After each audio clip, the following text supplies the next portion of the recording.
Oh no. Ah, come on. Hello everyone, Ben here, and we've got an incredible race today in the GT4s at Bathurst. Cards on the table. I love racing at Mount Panorama, and this one is packed with racing incidents, near misses, and big shunts. Before we get going, I want to say a big thank you to everyone who subscribed to the channel in recent weeks and commented on the videos that we've posted so far. If you haven't yet, make sure you do get subscribed to the channel so you don't miss any of the races we've got coming up in the future. And if you enjoy this episode, be sure to leave a like. It'll help more people find the channel and hopefully bring a new audience to RaceRoom.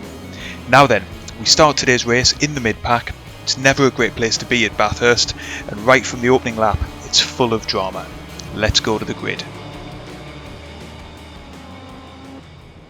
Right then, here we are on the grid at Bathurst, waiting for the lights. We're in the BMW M4 GT4 with the total livery, and we are underway from 11th spot. Going to try and stick to the outside as we've got a better start. We're going to get slightly squeezed now from both sides. We're running in the middle of three. We're going to hold it around the outside, and we've made up a spot there off the start, have we? No, we're running side by side. We haven't actually got past yet.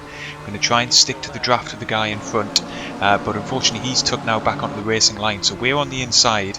We're going to probably have to seed this one because I don't want to get pinched on the apex here as we come to the right-hander. We have a little look with our nose down. That forces the guy wide on the outside, although there's no contact. But a Lotus has got it all wrong up ahead, and he's speared across the track. The guy to our left-hand side had to get out of it and took back in behind us. We'll come back in a moment and take a look at that incident, but we're still in the thick of things here on lap one as we come now up the uphill section for the very first time. On lap one at Bathurst, it's always going to be action-packed because there's just so much going on. The pack is so tightly together on this opening lap. If anybody makes a mistake, it's almost certainly going to collect other cars as well. So we've just got to be pretty careful as we come now to the top of the mountain and start then making our way back down. We're going to head now through the Big Dipper, the right and the left. There's a yellow flag out, but I can't really see what's happening. All of a sudden, oh my goodness, we've hit a car that was probably rejoining. We're now drifting across on the racing line. We need to get off that and get back moving again. We made contact with a couple more cars there as well, but we've managed to get going again. We have sustained damage. That is such a big shame. I just did not see the car. My view was obscured there as we were coming around the corner, but let's now just get through to the end of this lap and we'll revisit some of those opening lap incidents because that was pretty wild. I did not expect that at all as we were coming down the side. I thought we'd actually gotten away with not really getting involved in too many skirmishes on that opening lap. There's another yellow flag out now as we come around to the end of the lap. And look at that, a car's looking to rejoin, and he really nearly clips us as we come round the second part of that corner. Unbelievable attempt to rejoin there, I've got to say. That's pretty poor form as a car retires there just to our right hand side. So what a breathless first lap at Bathurst it usually is. Unfortunately we've dropped a few spots because of those incidents. Now let's just take a look back at how the action unfolded. So we're on board now with the Lotus as he just gets too much curb and he's going to spear right across there, and he's unbelievably lucky not to collect at least 3 or 4 cars as he went back across the track there. This is the perspective from the right front camera of the car that was running around our outside, and wow, he nearly takes us out as he looks to take avoiding action. Fast forward then, and this is the incident in the mid part of the lap. That's how it all started, as the car just got it wrong up ahead of us and we didn't see them, made contact, and this is just how close the car ahead of us got to making contact as well. He just reacted. Great reflexes there.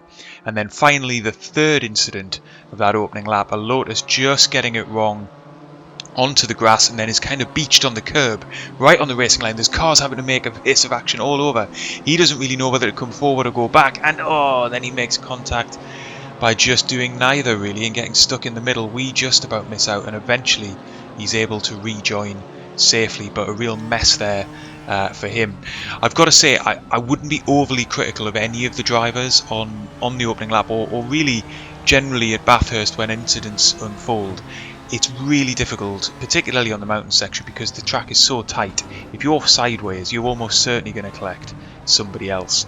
Anyway, we've rejoined on lap 2, and we're trying to make back some of those spots that we lost. We're going to try and go around the outside of the KTM just ahead there, but we had to pull back from that. There just isn't room to go side by side through that section of corners, so we think better of it. But I fancy my chances, despite the fact that I'm carrying a bit of damage here, of making these places back. I think I've got the speed on the 2 cars up ahead. It's just going to be about picking our moments here as we run slightly wide at the top of the mountain. We're going to get a little bit early on the brakes because I just again want to be cautious about what's going on through this section of the track.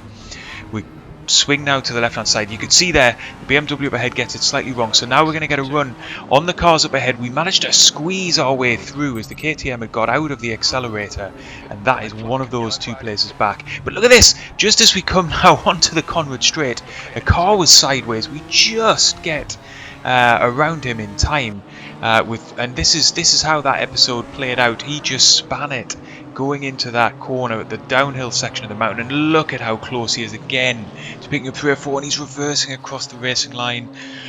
I mean, as I say, I am sympathetic because it's very hard to know what to do in those circumstances, but man, that could have been a big accident. We just avoided it. So we now rejoin at the end of that lap, having just survived another big scare, and we're right on the rear wing of the car up ahead.